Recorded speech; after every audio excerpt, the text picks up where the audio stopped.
कभी आपने ये सोचा है कि मरने के बाद होता है क्या? ये कहानी सिर्फ मौत से नहीं है। ये कहानी उन 13 दिनों के मरने के बाद से शुरू होती है।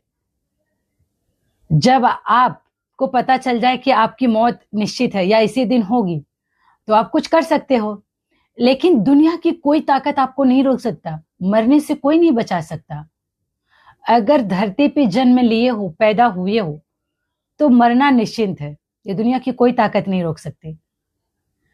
आप जिसके लिए हाय हाय करते हो, मरते हो, मेरा बेटा, मेरी बहू, मेरे बच्चे, किसी रात आप देर से घर आते हो और रात को खा पी कर सोते हो।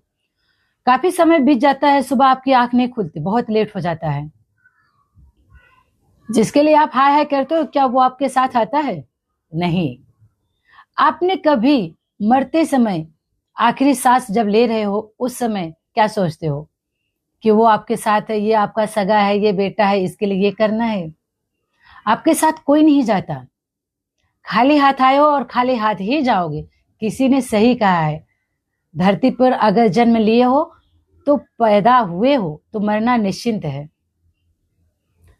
जब आप मर जाते हो ना, तो उस समय इतनी भीड़ रहती है लोगों की। आपका शरीर मरता है, आत्मा नहीं। आत्मा तो वहीं रहती है। उसका जन्म भी तुरंत नहीं होता और ना ही वो स्वर्ग लोक या नर्क लोक जाता है।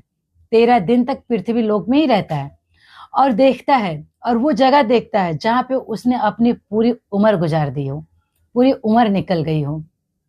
बड़े कष्ट से आत्मा निकलती है।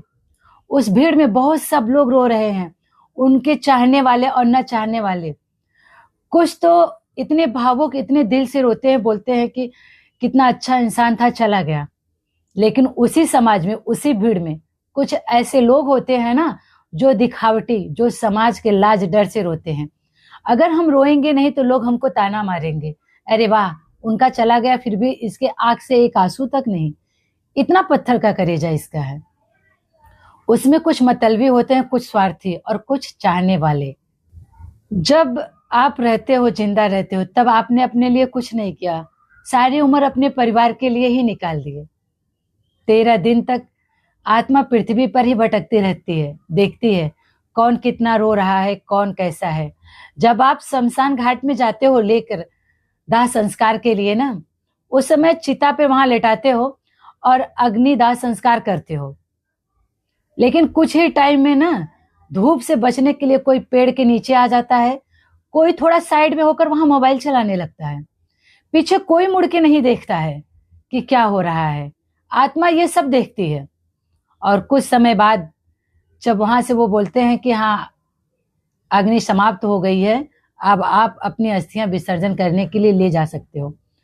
एक मटके में अस्थियां लेके आते हो और गंगा जल में, गंगा नदी में वहां जाके विसर्जन कर देते हो। वहीं से वो कहानी शुरू होती है। घर पे आके क्रियाक्रम जितना रहता है सब करते हो। आत्मा सब देखती है। वो भी यही सोचती है, हाय रे, जब मैं था, ये मेरा शरीर मेरे नाम से जाना जाता था, मेरे कर्मों से मैंने इसको पहचान दिया, इसको अपना नाम दिया, और बाद में मुझे क्या मिला? सब अपने मतलब की दुनिया है दोस्तों।